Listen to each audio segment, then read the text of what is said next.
Louvado seja Deus, hoje é um dia muito maravilhoso, já quero adorar o meu Deus, pela presença do nosso missionário Valmir Bispo dos Santos, da Junta de Missões Estaduais. O nosso missionário esteve conosco aqui ontem, expondo assim o seu trabalho e, louvado seja Deus, deixou uma palavra muito abençoadora para a nossa igreja. E hoje ele está aqui. Nós estamos aqui e nós vamos fazer um pequeno comentário sobre tudo que ele faz para a glória do nome de Jesus Cristo. Eu quero perguntar para o missionário qual é a satisfação que ele tem, louvado seja Deus, de estar caminhando com Jesus nesta obra tão maravilhosa. A palavra está com o missionário. A minha satisfação do trabalho missionário vem por dois motivos. Primeiro, é estar exercendo o ID de Jesus. Isso é o mais importante na minha vida. E o segundo é o amor pelas almas que estão necessitando de ouvir a mensagem da salvação. É isso que empolga o meu coração. Quando eu olho para aquilo que Jesus Cristo manda os seus discípulos fazer. E depois Jesus Cristo vai dizer para os seus discípulos, levante os olhos e vejam. Há uma necessidade muito grande da gente olhar para as pessoas como Jesus Cristo as via, como Jesus Cristo as amava. E o Senhor Jesus Cristo diz que ele tinha compaixão. A palavra de Deus diz que Jesus sentia compaixão. Nós precisamos ser motivados pela mesma compaixão de Jesus. Fazer missões é entender isso. É sentir amor, é sentir compaixão pelas pessoas que estão perdidas, que não conhecem o verdadeiro caminho, a verdade e a vida que é Jesus. Essa é a minha motivação maior, é estar fazendo aquilo que eu sou apaixonado por fazer, que é o trabalho missionário, e entender que eu posso ser um instrumento usado por Deus para mudar a vida de muitas pessoas. Louvado seja Deus! A palavra de Deus está escrita no Salmo 126, versículo de número 5 e o versículo de número 6, que diz o seguinte: os que semeiam em lágrimas cegarão com alegria. Aquele que leva a preciosa semente, andando e chorando, voltará sem dúvida com alegria, trazendo consigo os seus molhos. Irmãos, é uma palavra aqui muito pertinente para o momento. O missionário que está caminhando na obra do Senhor, eu gostaria que ele falasse um pouco sobre essa semeadura, semear com lágrima, colhendo consigo os seus molhos. Nada melhor do que ele que está na área para nos falar um pouco sobre essa passagem da Bíblia. Esse texto traz para nós assim, uma evidência muito grande do trabalho missionário. É que há muitos momentos na nossa vida, na ação missionária, que você tem que chorar mesmo. Isso é uma realidade que acontece, apesar do texto não está em outro contexto, mas aplicando ao trabalho missionário é isso mesmo. Muitas vezes nós somos motivados pelo choro, pela busca, mas a certeza de uma coisa, que o Salmo vai finalizar dizendo: aquele que planta, com certeza também vai colher. É isso que alegra o nosso coração. É saber que é momento de choro, é momento de dificuldades, como diz a própria palavra de Deus, mas é momento da recompensa. E a recompensa é quando você olha e vê muitas vidas sendo alcançadas e transformadas pelo poder de Jesus. Então vale a pena chorar por aqueles que estão precisando de conhecer a verdade que é Jesus. Meu pastor, para as pessoas que não têm encontrado motivação para fazer essa semeadura, qual o conselho que o senhor daria neste momento para essas pessoas?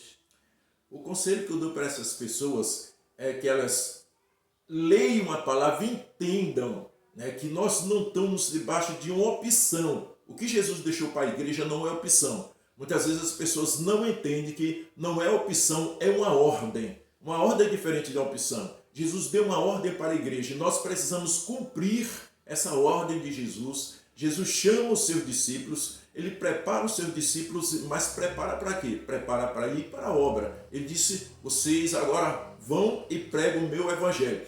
Então, a missão da igreja é pregar o evangelho de Jesus, é fortalecer os que chegam na igreja, preparar para o exercício, mas nós precisamos exercer o trabalho como Jesus Cristo fazia. Jesus estava no meio da multidão. Jesus não ficava preso aos templos, ele estava no meio da multidão, porque é lá que as pessoas estão precisando de ouvir que Jesus é o caminho, a verdade e a vida. Falar isso dentro da igreja é muito bom, é muito bonito. Colar cartazes, fazer tudo isso dentro das nossas igrejas é muito bonito. Mas nós precisamos fazer na prática lá fora, para aqueles que não conhecem Jesus Cristo como Senhor e Salvador das suas vidas. Muito bem, pastor. Eu tenho falado, né, que nós fazemos festa nas igrejas, mas eu percebo que todas essas festividades que nós fazemos é com o propósito de trazer alegria ao coração dos irmãos, porque não tem somado com relação a decisões de vidas.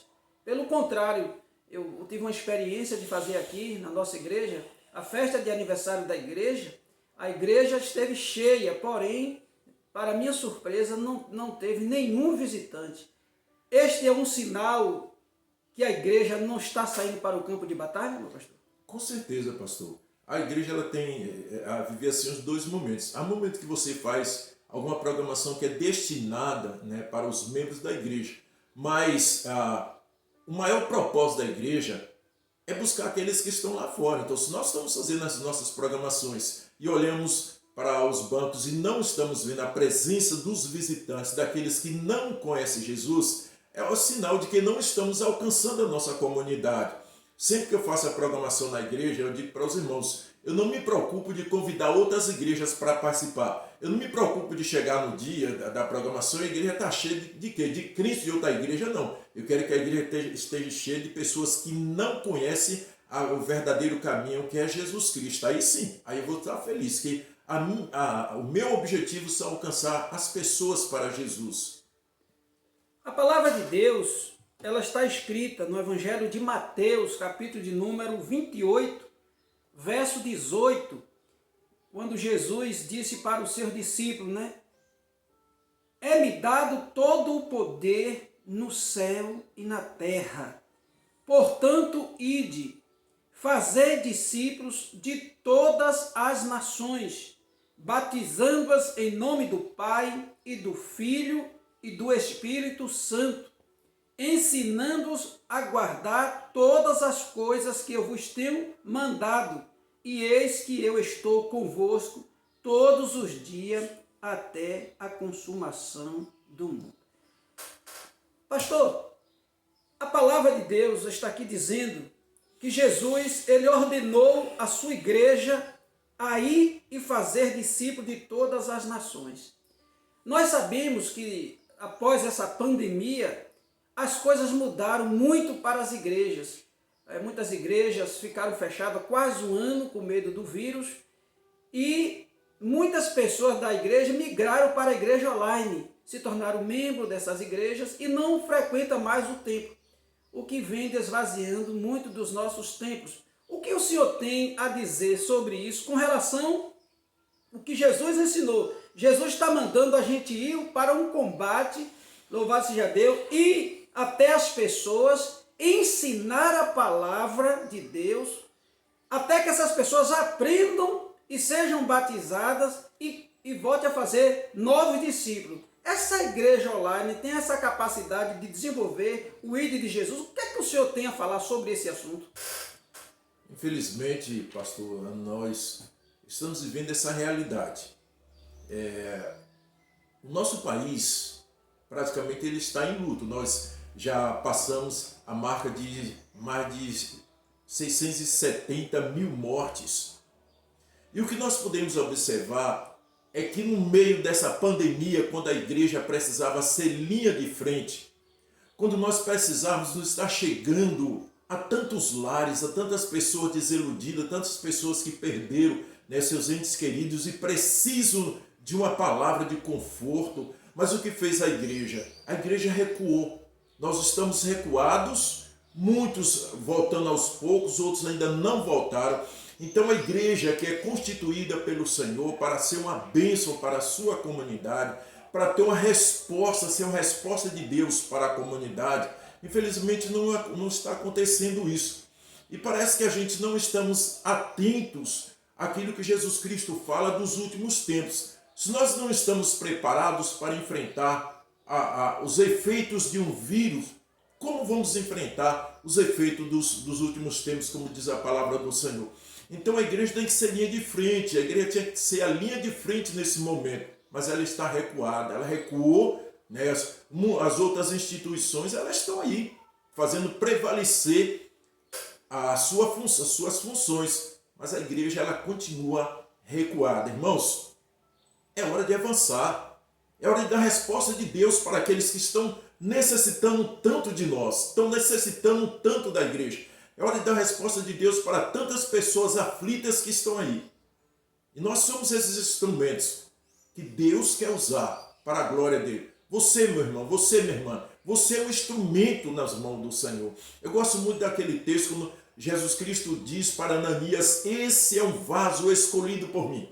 Mas Jesus não escolheu somente Saulo. Jesus escolheu a mim, Jesus escolheu a você. Todos nós somos escolhidos pelo Senhor. O que nós precisamos fazer é honrar essa escolha de Jesus. E quando eu olho lá para a palavra do Senhor que fala lá em Romanos, capítulo 10, versículo 17, que a Bíblia diz que a fé ela vem pelo ouvir, e ouvir a palavra de Deus. Para as pessoas crerem, nós precisamos pregar. E nós temos essa missão dada pelo Senhor Jesus Cristo. Então, na verdade, nós estamos vivendo um comodismo espiritual. Outro dia eu estava falando aqui sobre a preguiça espiritual, que muitos não querem mais sair ao campo de batalha. E por meio dessa pandemia, a igreja, como o senhor falou, ela se recuou e dando invasão a essa igreja online, onde as pessoas agora não saem mais de casa, ou seja, o combate de ir, de fazer o discípulo, de estar ensinando casa a casa, isso vai se perdendo e assim nós vamos deixando de cumprir uma ordem direta do Senhor Jesus. O senhor vê desse jeito, pastor? Sim, e o pior, pastor, de tudo isso é que quando a igreja ela recua, outros segmentos vão ocupando o nosso espaço. E é o que está acontecendo, né, com esse movimento aí. Outros segmentos eles estão ocupando o espaço que deveria ser ocupado pela igreja, porque a igreja está recuando. Muitos irmãos têm que ser adulados. Irmão, vai ter culto na igreja, a igreja está atuando, então os pastores têm que estar ali, convocando os irmãos, parecendo que tem que ser adulado. Não, irmãos, nós temos que entender a missão. Você tem que ser empolgado pela palavra do Senhor. O Espírito de Deus tem que arder nos nossos corações, como diz a palavra do Senhor, quando o discípulo estava vindo lá no caminho de Emaús, quando Jesus falava, a Bíblia diz que a palavra ardia o coração deles. Essa palavra tem que continuar ardendo no nosso coração, queimando o nosso coração, nos incendiando, nos motivando para fazer o trabalho do Senhor. A igreja precisa ter uma resposta para o mundo nesse tempo que nós estamos vivendo. Nós ainda temos no estado da Bahia aproximadamente 59 localidades sem a presença dos batistas. Nós precisamos chegar nessas localidades. E aí, outro dia eu estava falando com a irmã e ela disse: olha, pastor, mas lá não tem outras igrejas pregando a palavra de Deus? E eu falei para a irmã: sim, minha irmã, com certeza que tem. Mas eu gostaria que a irmã entendesse uma coisa. A diferença entre você ser o torcedor e o jogador. Qual é a diferença do torcedor e o jogador? A diferença é que o torcedor ele se diverte com aquilo que os outros estão fazendo. O jogador é aquele que entra em campo, é aquele que veste a camisa, é aquele que luta pela vitória, é aquele que vai honrar. Então, em lugar de ser o torcedor, eu quero ser o jogador. Eu quero entrar em campo, eu quero vestir a camisa, eu quero lutar pela vitória. Louvado seja Deus. Então fica aí esse alerta, para todos nós, para a igreja do Senhor Jesus Cristo.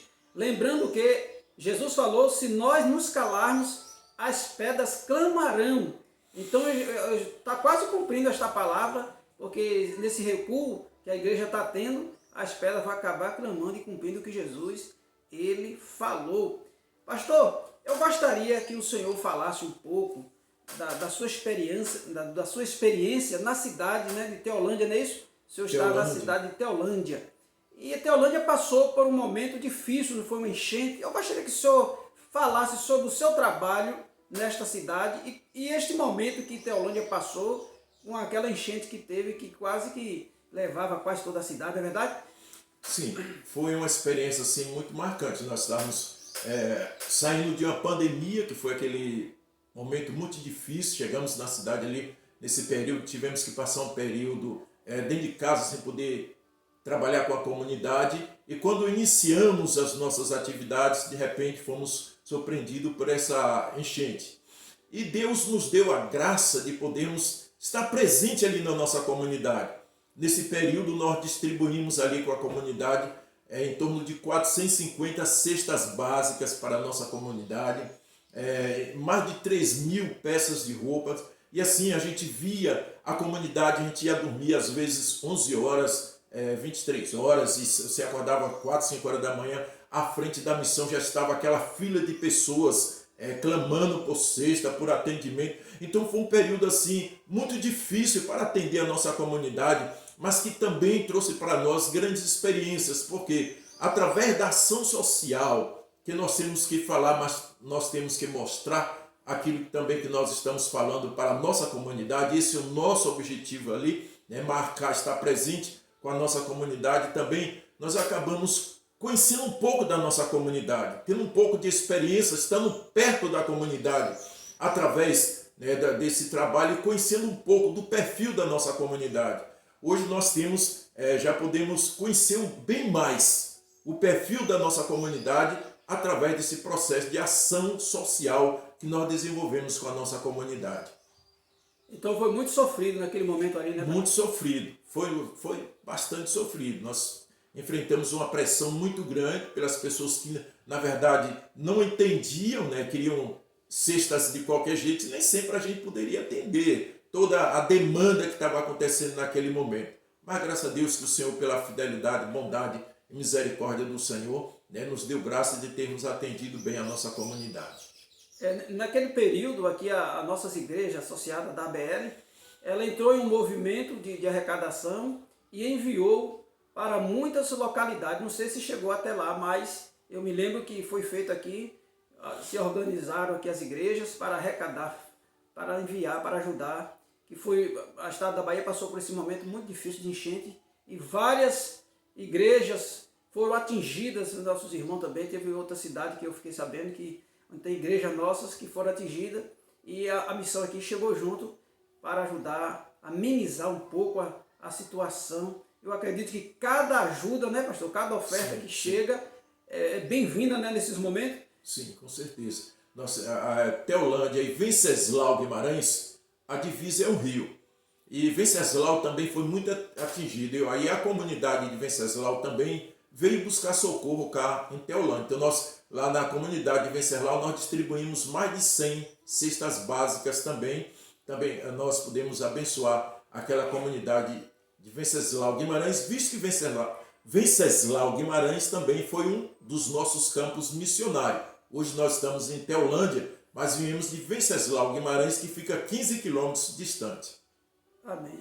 O senhor agora está com a palavra para fazer as considerações finais e deixar assim aquela consideração para todos os nossos irmãos aqui do campo da ABL na nossa região. Eu quero agradecer ao meu Deus as igrejas onde eu já passei fazendo a promoção missionária, a forma carinhosa como os irmãos têm nos acolhido, as oportunidades que temos dado de estar falando do trabalho do Senhor. Agradeço a cada um de vocês, agradeço os nossos adotantes, que sei que tenho adotantes aqui nessa associação, e é um prazer muito grande estar esses dias aqui compartilhando a palavra de Deus com vocês. Ainda tenho outras igrejas que estarei passando durante esses dias, e o desejo do meu coração é que essa associação ela continue na expansão do reino de Deus para essa comunidade que precisa tanto da mensagem de salvação em Cristo Jesus. Essa campanha, meus amados irmãos, ela é desafiadora, principalmente esse tema, Quando a gente pode observar que Jesus ali, ele está falando para os seus discípulos que caminharam com Jesus durante tanto tempo, e agora Jesus está falando das coisas básicas para eles, e a gente vê que Filipe, a gente vê que Tomé,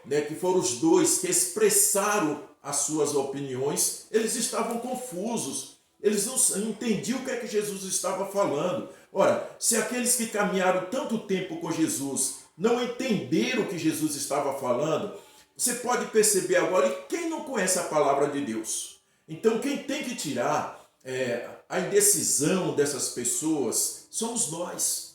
Nós temos que não só ficar falando dentro das nossas igrejas, nós precisamos ir lá fora falar para eles. E eu dou graças a Deus porque o Senhor tem nos usado ali na nossa comunidade, nós temos trabalhos de ruas, nós saímos pelas ruas pregando a palavra do Senhor, chegamos nas casas, nós pedimos permissão aos donos das casas e ali a gente prega a palavra de Deus lá naquelas ruas, para as crianças, para os adultos. E assim, nós precisamos tirar a igreja de dentro dos templos e levar ela para a comunidade. É assim que Jesus fazia. E ninguém melhor para nos ensinar do que ele. Ele estava sempre no meio da multidão, porque é lá que as pessoas estão precisando ouvir e aprender que Jesus é o caminho, a verdade e a vida. Os que estão dentro das nossas igrejas, dentro dos nossos templos, sabem disso, mas os que estão lá fora não. O senhor acha, pastor, que uma igreja, ela vivendo dentro das quatro paredes, ela está cumprindo o ID de Jesus? Nunca esteve nem nunca vai estar, até porque o próprio Jesus não fez isso. O próprio Jesus, que é o nosso, né, o nosso mestre, aquele que manda seguir a ele, seguir a Jesus, não é só estar no templo sentado, não. Seguir a Jesus é a gente entender o que ele passou para nós, né? Você vai ver outro que pode ser um grande exemplo para nós, é o apóstolo Paulo. Quantas igrejas Paulo fundou? E por que Paulo fundou tantas igrejas? Porque ele entendeu o recado de Jesus. Ele entendeu o recado de Jesus. E o próprio Jesus vai dizer, esse é um vaso escolhido para mim, para levar minha palavra. Mas não só foi Paulo, não. Todos nós somos vasos. O próprio Jesus vai dizer, não foi vocês que me escolheram, mas eu escolhi vocês. E qual o objetivo que Jesus te escolheu, meu irmão? Qual o objetivo que Jesus te escolheu? É para ficar no banco sentado? Não. É para trazer outros para sentar juntamente com você no banco da igreja. Louvado seja Deus. Para concluir, eu quero ler aqui o versículo do tema da campanha, não é isso? Evangelho de João 14, verso 6, que diz o seguinte: disse-lhe Jesus, eu sou o caminho, a verdade e a vida. Ninguém vem ao Pai senão por mim. Jesus, ele disse que é o caminho e a verdade e a vida. E tem muitas pessoas lá fora precisando que alguém direcione eles para este caminho, para esta verdade, para que eles possam receber a vida. E nós somos escolhidos de Deus. Está lá escrito no Salmo de número 100, verso 3. Não foi vós que escolheste a mim, foi eu quem escolhi a vós. Jesus nos escolheu e disse agora ide, vai dizer às pessoas que eu sou o caminho, que eu sou a verdade e que eu sou a vida. No momento que a igreja para, que ela não cumpre a sua missão, acontece o que o irmão acabou de colocar aqui, outros segmentos vêm e ocupam o lugar que era da igreja, de estar pregando a palavra, ensinando e batizando em nome do Pai, do Filho e do Espírito Santo.